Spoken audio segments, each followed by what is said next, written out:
तो भाई लोग कैसे हो। आज मैं आप लोग के लिए लेके आया हूँ दौलत बुरी बला। चलिए कहानी स्टार्ट करते हैं। यह कहानी है गांव के तीन दोस्तों माधव, शंकर और कृष्णा की। गांव में उनकी दोस्ती इस कदर प्रसिद्ध थी कि लोग उनकी दोस्ती की कस्में लेने से नहीं चूकते थे। तीनों प्रातः ही अलग अलग दिशाओं में कार्य की खोज में निकल जाते, फिर शाम ढले एक जगह एकत्रित होते और दिन भर मेहनत मजदूरी करके कमाई गई दौलत को एक साथ मिल बांट कर खर्च करते। वाह, इस कलयुग में रुपया पैसा ही बड़ी चीज़ है।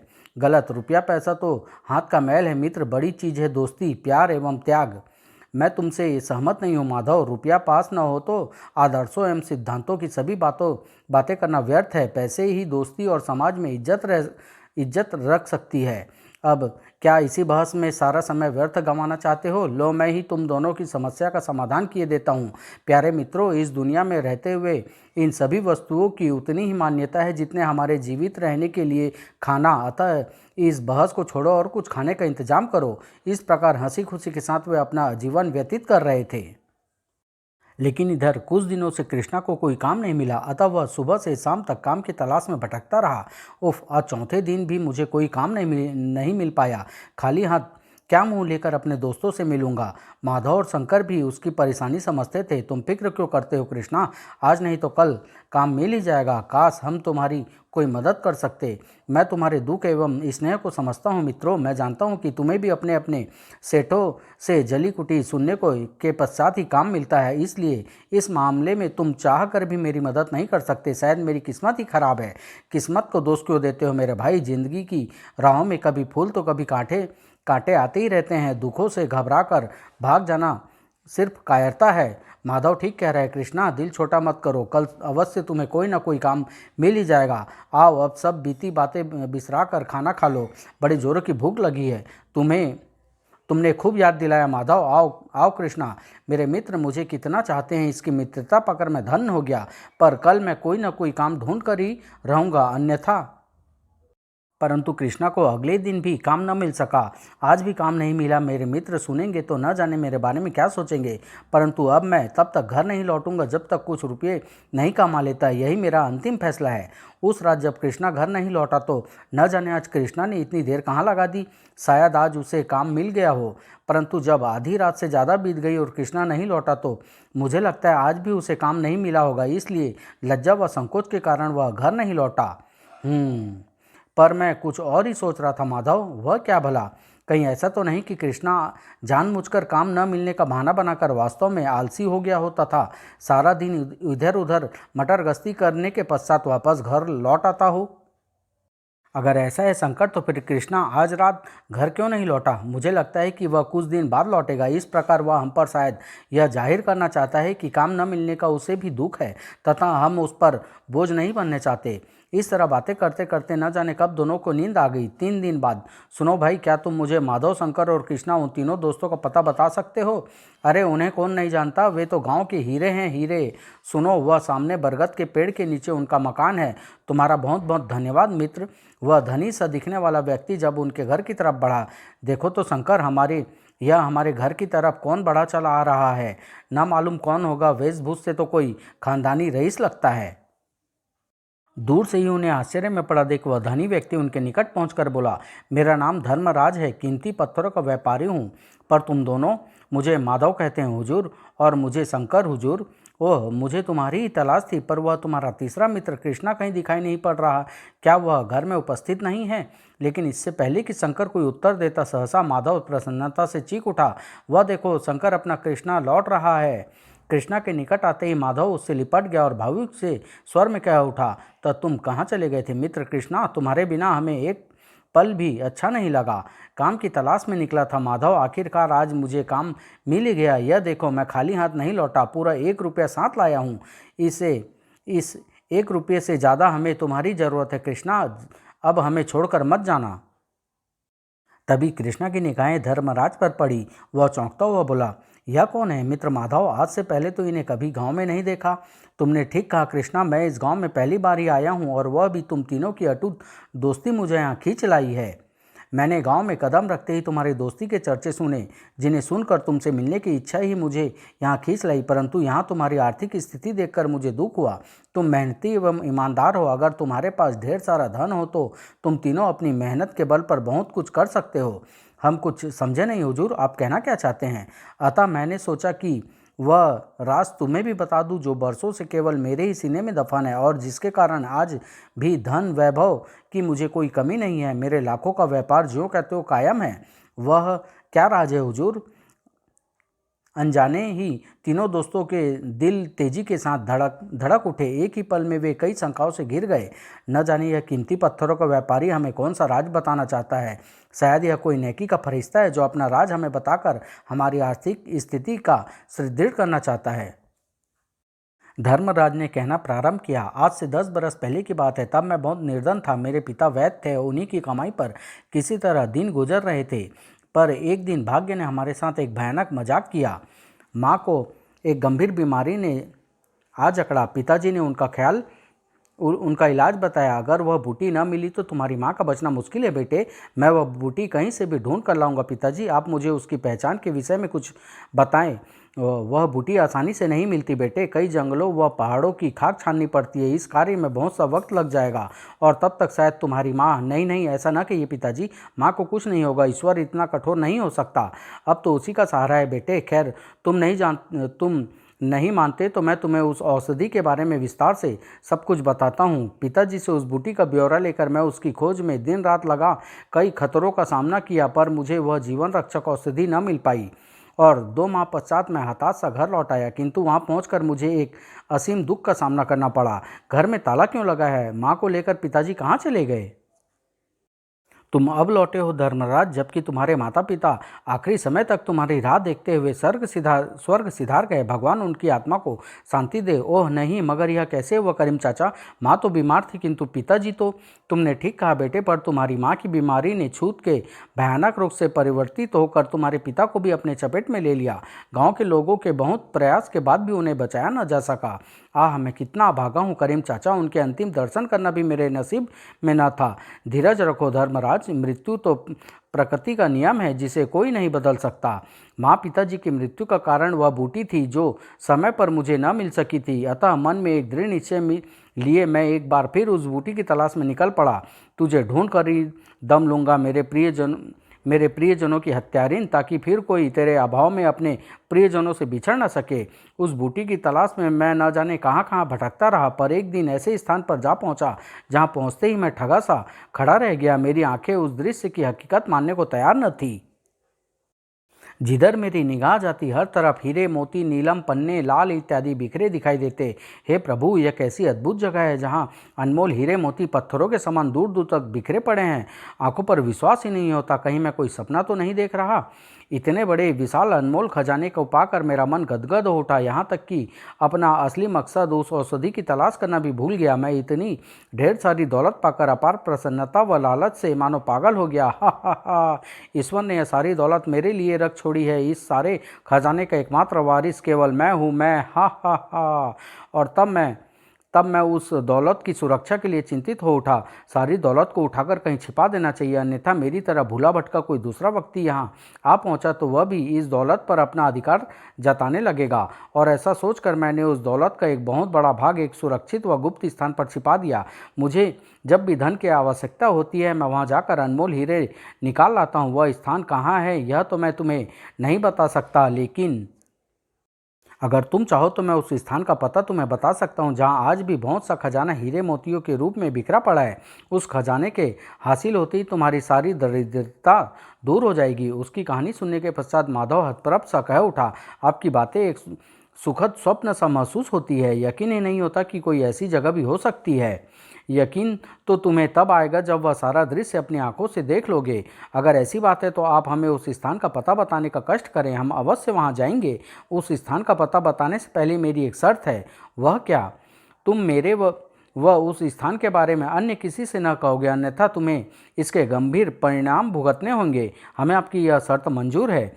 फिर उस स्थान के बारे में विस्तार पूर्वक बताने के पश्चात, और यह कुछ रुपये राह खर्च के लिए रख लो। मुझे उम्मीद है कि तुम मेरी बातों को केवल मन गढ़ंत कहानी नहीं समझोगे, अन्यथा मुझे अफसोस होगा। अब मैं चलता हूँ। उसके बाद धर्मराज अपनी राह हो लिया। क्या वास्तव में ऐसा स्थान होगा माधव? कहीं वह हमें मूर्ख तो नहीं बना गया? मुझे धर्मराज की बातों में किसी तरह का छल कपट नजर नहीं आया। हमें एक बार अवश्य उस स्थान पर जाकर देखना चाहिए। मेरा भी यही विचार है, वरना वह राह खर्च के लिए हमें ये रुपये क्यों दे जाता। इस प्रकार तीनों ने कुछ जरूरी सामान अपने साथ लिया और सफर पर चल पड़े। तुमने कलवा धोबी का गधा कुछ दिनों के लिए उधार लेकर अच्छा काम किया शंकर। यह हमारा सारा आवश्यक सामान ढोने के साथ ही लौटने समय खजाना भी ढोकर हमारी मुश्किल आसान कर देगा। सफ़र लंबा था, अतः वे राह में उचित जगह देखकर विश्राम भी कर लेते। न जाने अभी हमारी मंजिल कितनी दूर होगी, कैसी होगी। इतना ढेर सारा खजाना हमारे भाग्य पलट कर रख देगा। मैं उस खजाने से अत्यंत निर्धन व्यक्तियों की मदद भी कर सकूंगा। इसी प्रकार 4 दिन बीत गए। एक एक पल काटना उन्हें भारी लग रहा था। तभी आह, बहुत प्यास लगी है, कंठ सूखा जा रहा है, पर पानी, कृष्णा पानी ढूंढो। शंकर की हालत देखते ही माधव ने शीघ्रता से कहा, कृष्णा जल्दी कहीं से पानी ढूंढ कर लाओ। मैं अभी से इस स्थान का चप्पा चप्पा छान मारता हूँ। माधव भाई, तुम शंकर का ध्यान रखना। कृष्णा के वहाँ से पानी की खोज में जाते ही शंकर फुर्ती से उठ खड़ा हुआ चला गया। ओह शुक्र है। यह क्या, तुम तो भले चंगे हो, फिर वह पानी का नाटक तुमने क्यों रचा शंकर? अरे बुद्धू, इतना भी नहीं समझे कि कृष्णा को यहाँ से हटाने के लिए, ताकि मैं तुमसे एक जरूरी बात कर सकूं। ऐसी क्या बात थी जो कृष्णा के सामने नहीं कही जा सकती थी? कुछ बातों को एकांत में ही करने में भलाई है, मगर वह बात आखिर है क्या? अगर तुम चाहो तो उस सारे खजाने के हम दोनों मालिक बन सकते हैं। क्या मतलब? क्या कृष्णा को उसमें कोई हक ना होगा? नहीं, मैं नहीं चाहता कि वह उस स्थान तक पहुंचे। अगर तुम मेरा साथ दो तो यह काम आसान हो सकता है। सोचने में समय व्यर्थ न गवाओ। कृष्णा किसी भी समय यहाँ पहुंच सकता है। लेकिन कृष्णा के बारे में ऐसा सोचना पाप है। वह हमारा मित्र है शंकर। मित्र है नहीं था, तुमने देखा नहीं क्या? तीसरे दिन घर लौटने पर भी उसने तुम्हें केवल 1 रुपया हथेली पर पड़ा दिखा दिया था। मुझे तो उसकी ईमानदारी पर पहले ही शक था। वह अब तक हमारी आंखों में धूल झोंकता आया है माधव, जिसके लिए दौलत ही बड़ी चीज़ है। अब भी समय है। इतने बड़े खजाने के 3 भाग होने से रोक लो, हमारी 7 पुश्ते तक आराम से रहेगी। लेकिन ऐसा होगा कैसे? यह हम राह में मौका पड़ते ही कृष्णा का काम तमाम कर देंगे। उसके बाद केवल हम दोनों ही उस विशाल खजाने के मालिक होंगे। यह सुनते ही शंकर के साथ साथ माधव की आंखें भी लालच के कारण बुरी तरह चमक उठी। पर दूसरे ही पल उसने कांपते हुए कहा, लेकिन अगर कोई गड़बड़ हो गई तो उसके जिम्मेदार केवल तुम होगे। मुझे मंजूर है। ओह, कृष्णा आ रहा है, अब चुप रहना। तभी कृष्णा वहाँ पहुँचा। यह लो माधव, शंकर को जल्दी से पानी पिला दो ताकि इसकी प्यास बुझ सके। हाँ हाँ, लाओ पानी मुझे दो। आह, पानी। पानी पीते ही शंकर एक गहरी सांस लेकर उठ बैठा तथा मन की ध्रुवता को छुपाते हुए नम्रतापूर्ण स्वर में बोला, आह, अब जाकर दिल को राहत मिली है, वरना प्यास के मारे तो मेरा तो दम ही निकला जाता। ऐसा न कहो मित्र, अपने मित्र की रक्षा के लिए तो मैं अपने प्राण भी न्यौछावर कर सकता हूँ। फिर बारी बारी से सब ने पानी पिया और अब देर न करके हमें आगे बढ़ना चाहिए। हाँ भाई चलो। ओ हाँ, अब तो सबकी प्यास भी बुझ गई है। तो और एक बार फिर वे अपनी राह पर आगे बढ़ चले, परंतु शंकर को चैन न था। वह रास्ते भर कृष्णा से छुटकारा पाने के लिए योजना बनाता रहा। कमबख्त परछाई की तरह चिपक गया है, जल्द ही इसे छुटकारा पाने की कोई तरकीब ढूंढनी होगी। और माधव यह सोच रहा था कि न जाने शंकर कृष्णा से छुटकारा की क्या योजना बना रहा होगा। क्या हम सफल होंगे? इसी उधेड़ बुन में चलते हुए एक दिन और बीत गया, परंतु एकाएक ही शंकर का मन प्रसन्नता से खिल उठा था। आहा, यह स्थान मेरी योजना पर एकदम खरा उतरेगा। झरने में गिरने के पश्चात कृष्णा की हड्डी तक न मिलेगी। और तुम दोनों यहीं ठहरो, मैं जरा ऊपर जाकर देखा हूँ कि अभी यह पहाड़ी रास्ता और कितना लंबा है। पहाड़ी रास्ते का तो बहाना था, दरअसल वह कृष्णा को भी उसी स्थान पर बुलाना चाहता था। अतः ऊपर पहुंचकर, सुनो माधव, तुम दोनों भी ऊपर आ जाओ। देखो यहाँ से नीचे प्रकृति ने सुंदरता की कैसी छटा बिखेर रखी है। हम आ रहे हैं शंकर। कृष्णा पल प्रतिपल मौत के करीब होता जा रहा था। आओ आओ कृष्णा, जरा एक नज़र देखो तो कैसा मनमोहक वातावरण है। वाह, यहाँ से लौटने का दिल ही नहीं करता। और ठीक उसी पल शंकर ने हाथ उसकी पीठ पर कस गए। फिर तुम यहीं जल समाधि क्यों न ले लो कृष्णा? ओह नहीं। दूसरे ही पल आई। अपनी योजना की सफलता पर शंकर भयानक रूप से अट्टहास कर उठा। हा हा हा, हमारे मार्ग का कांटा साफ हो गया माधव, अब उस सारे खजाने के केवल हम दो ही मालिक हैं। हा हा हा, हा हा हा। पहले तो माधव डर से कांपता रहा, परंतु फिर वह भी शंकर की क्रूर हंसी में शामिल हो गया। उस खूनी तमाशे के पश्चात वे फिर अपने सफल पर चल पड़े। उन्हें कृष्णा की मौत का रत्ती भर भी अफसोस नहीं था। मैं तो बेकार ही डर रहा था, सब काम कितनी आसानी से निपट गया, इसमें कोई संदेह नहीं। कृष्णा को भी तो वह जगह बेहद पसंद आ गई थी। इस व्यंग्यपूर्ण शब्दों के साथ ही वह पुनः ठठाकर हंस पड़े, जबकि उधर कृष्णा झरने के साथ सीधा एक नदी में गिरा और अपने होश खो बैठा। अब उसका भाग्य नदी की तेज लहरों पर निर्भर था। उस स्थान से कुछ ही दूर कोई मछली नहीं फंसी। लगता है जैसे आज खाली हाथ ही वापस लौटना होगा। एक अंतिम प्रयास और करके देखता हूँ, क्या मालूम कोई मछली फंस ही जाए। और इस बार उसने जब जाल खींचना शुरू किया, जाल भारी है, कोई बड़ी मछली फंसी लगती है। हे प्रभु, यह क्या! मछुआरे ने तुरंत उसकी हृदय गति देखी। यह तो अभी जीवित है, शायद पानी में डूबे अधिक देर नहीं हुई। इसके पेट में भरा पानी बाहर निकालना होगा। मछुआरे ने उसे पीठ के बल लेटाने के बाद अपनी ओर से उसके प्राण बचाने की चेष्टा आरंभ कर दी। न जाने कौन अभागा है और नदी में कैसे आ गिरा। पेट से पानी निकलने के पश्चात भी इसे होश नहीं आया है। इसे गांव के वैद्य के पास ही ले चलना ठीक होगा।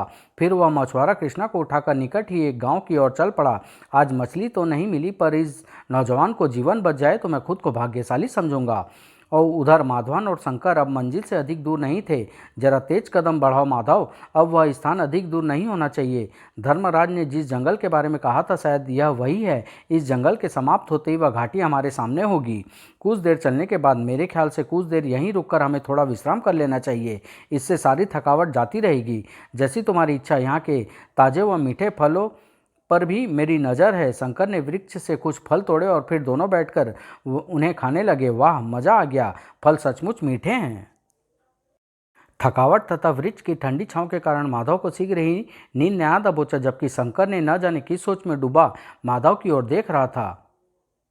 सहसा उसके मस्तिष्क में कोई षड्यंत्र जन्म लेने लगा। क्यों ना माधव को भी अपनी राह से हटाकर उस सारे खजाने का एकमात्र मालिक मैं खुद बन जाऊं। मौका अच्छा है। माधव को यही किसी वृक्ष से बांध देता हूं। रात में जंगली जानवर इसका भोजन करके मुझे दुआएं ही देंगे। यही सब सोचते सोचते शंकर के चेहरे पर शैतानियत नृत्य कर उठी। खजाने के लोभ में अंधा हो गया शंकर। यह रस्सी अब काम आएगी। और वह मानवता की सभी सीमाएं लांघ कर पाशविक शैतान बन बैठा। वह सारा खजाना केवल मेरा होगा। मूर्ख, हा हा हा। आह! शंकर ने माधव को कसकर एक वृक्ष के साथ बांध दिया और कुटिलतापूर्वक बोला, ईश्वर से प्रार्थना करना माधव कि तुम कल का सूर्य उदय होता देख सको। नहीं शंकर, इतना लोभ अच्छा नहीं। मुझे यहाँ अकेला छोड़कर मत जाओ। शंकर, रुक जाओ। शंकर, शंकर, उफ, चला गया। हे ईश्वर, अब न जाने मेरा क्या होगा। क्या इस बियाबान जंगल में ही मेरा अंत हो जाएगा।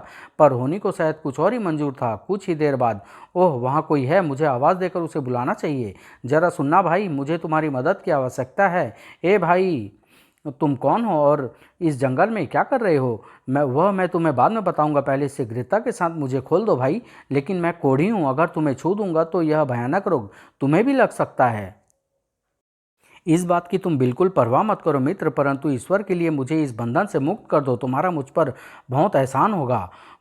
ठीक है, मैं तुम्हें बंधन मुक्त कर देता हूँ। तुम्हारा बहुत बहुत उपकार होगा मित्र। परंतु जैसे ही कोढ़ी ने उससे बंधन मुक्त किया, दूर हटो, तुम्हारे बदन से तो भयानक बदबू आ रही है। क्या मुझे भी अपना रोग लगाओगे? उफ, मुझे जल्द से जल्द शंकर से पहले ही उस स्थान तक पहुँच जाना चाहिए। अरे सुनो तो। माधव के भागकर आंखों से ओझल होते ही वह कोढ़ी अर्थपूर्ण ढंग से मुस्कुरा उठा, मानो उसे पहले ही इस बात की उम्मीद थी। वास्तव में धन की चमक ने उसकी आंखों पर फरेब व छल कपट का पर्दा डाल दिया है। ईश्वर इसे सद्बुद्धि दे। जबकि अपनी ओर से माधव की जीवन लीला समाप्त करने के पश्चात शंकर बेहद तीव्र गति के साथ खजाने तक पहुंचने के लिए बेचैन था। अब मैं उस स्थान के आसपास ही हूँ। जंगल भी समाप्त होने वाला है। तभी आह आए, यह तो किसी के कराहने का स्वर है। शीघ्र ही उसे एक अत्यंत बूढ़ी महिला घायल अवस्था में वहीं पड़ी दिखाई दे गई। उसे देखते ही बुढ़िया करुण स्वर में कह उठी, सुनो बेटा, मैं यहीं पास के गांव में रहती हूँ। जंगल में लकड़ियाँ बीनने आई थी, पर अचानक ही एक जंगली भैंसे ने मुझ पर आक्रमण कर दिया। क्या तुम मुझे मेरे घर पहुंचा दोगे? तुम्हारा बहुत उपकार होगा मुझ पर। नहीं नहीं, मेरे पास इस काम के लिए कोई फालतू समय नहीं है। मुझ पर रहम खाओ बेटा, इस जंगल में मैं जीवित न बचूंगी, मेरी बला से तुम मरो या जियो। हूँ कहने के साथ ही शंकर आगे बढ़ गया। जंगल से बाहर निकलते ही आहा, यही वह घाटी है जहाँ से कीमती हीरे पन्ने पत्थरों के समान बिखरे पड़े होंगे। और अपने गधे को ऊपर ही एक वृक्ष से बांधकर वह जैसे ही घाटी में उतरा, आंखें आश्चर्य के कारण फटी की फटी रह गई। इतना ढेर सारा खजाना! खजाने को देखते ही मानो वह पागल हो उठा। हा हा हा, ये हीरे, ये मोती, ये सब मेरा है, सब कुछ। इसे मेरे सिवा कोई हाथ भी नहीं लगा सकता। हा हा, इस विशाल खजाने का मालिक कौन है? केवल शंकर। हा हा हा। इधर माधव भी तेजी के साथ उस घाटी की ओर बढ़ रहा था कि तभी, ठहरो बेटे, मुझ अभागिन को थोड़ी मदद करते जाओ, मुझे मेरे घर पहुंचा दो, तुम्हारा बहुत उपकार होगा। इस समय मुझे सांस लेने की भी फुर्सत नहीं है और तू कहती है तुझे घर पहुंचा दूं? चल बुढ़िया, अपना रास्ता देख और मेरी राह छोड़। आह! एकाएक माधव चौंक पड़ा। अरे गधा, इसका मतलब हुआ कि शंकर भी इस घाटी में उतर चुका है। पर अब वह मेरे हाथों से नहीं बचेगा। इस कुल्हाड़ी से उसके दो टुकड़े करके वहीं दफन कर दूंगा। मन में यह भयानक निश्चय करने के बाद वह घाटी में उतर गया। नीचे पहुंचते ही उसे शंकर दिखाई पड़ गया, जो हीरे मोतियों को बड़े बड़े थैलों में ठूस रहा था। आहा, धर्मराज ने झूठ नहीं कहा था, किंतु पहले जरा शंकर को सबक सिखा दूं, उसके बाद यह सारा खजाना मेरा होगा। और ठहरो शंकर, खजाने को अब छूना भी नहीं। आए तब तो तुम माधव, हाँ, तुमने तो मुझे खत्म करने में कोई कसर न रख छोड़ी थी, परंतु कमीने, दगाबाज, तेरी मौत मेरे ही हाथों लिखी थी। मरने के लिए तैयार हो जा दुष्ट। नहीं नहीं माधव, क्या तुम अपने दोस्त को मार डालोगे? नहीं मित्र, अभी भी समय है, हम यह सारा खजाना आपस में ही बांटकर जीवन ऐशपूर्वक बिता सकते हैं। खामोश रह पाखंडी, अब तेरी बातों पर विश्वास करने की भूल मैं हरगिज नहीं कर सकता। तेरी मौत के पश्चात इस सारे खजाने को मैं यहाँ से ले जाऊंगा। हा हा हा। नहीं, माधव ने शंकर पर वार कर दिया, परंतु शंकर, लो बचो। अतः वह झुकाई देकर उसका वार बच गया। वार बचने के साथ ही उसने बेहद फुर्ती के साथ अपने सिर को टक्कर माधव के पेट में जड़ दी। उफ! माधव संभलने के साथ ही पुनः एक खतरनाक वार उसकी गर्दन पर करना चाहा, मगर अभी भी समय है माधव, मेरा कहना मान ले। किंतु माधव पर तो जैसे पागलपन का भूत ही सवार हो गया था। दूर हट कमीने, मैं तुझे किसी भी कीमत पर जीवित नहीं छोड़ने वाला। ओफ! क्रोध से थरथर कांपते हुए माधव ने चीखते की सी फुर्ती के साथ पुनः कुल्हाड़ी का वार शंकर पर किया। लेकिन शंकर हर पल बाज की तरह सतर्क था। मैं तेरा खून पी जाऊंगा। इस बार जैसे ही माधव ने उस पर पुनः वार करना चाहा, शंकर ने एक बड़े हीरे का वो पत्थर की तरह माधव पर खींच मारा। आह! हीरे की तीव्र चोट खाकर माधव तुरंत जमीन पर गिर पड़ा। शंकर ने चीते की सी फुर्ती के साथ लपक कर कुल्हाड़ी उठाई। अब तुझे मेरे हाथों मरने से कोई नहीं बचा सकता। और खचाक आई! वर्षों पुरानी मित्रता का आज खून बह गया। शंकर पगलाया सा फिर दौलत एकत्रित करने में जुट गया। अपने रास्ते में आने वाले हर कांटे को इसी तरह उखाड़ फेंकूंगा। हा हा हा। किंतु इसका क्या किया जाए कि माधव कुल्हाड़ी के उस प्राण लेवा वार के पश्चात भी अभी जीवित था। उसकी आंखों मानो अंगार बरसा रही थी। मौका अच्छा है माधव, शंकर का ध्यान तेरी ओर नहीं है। कर दे उस जालिम का अंत। इसी के साथ मित्रता का एक और अन्याय समाप्त हो गया। खच आ!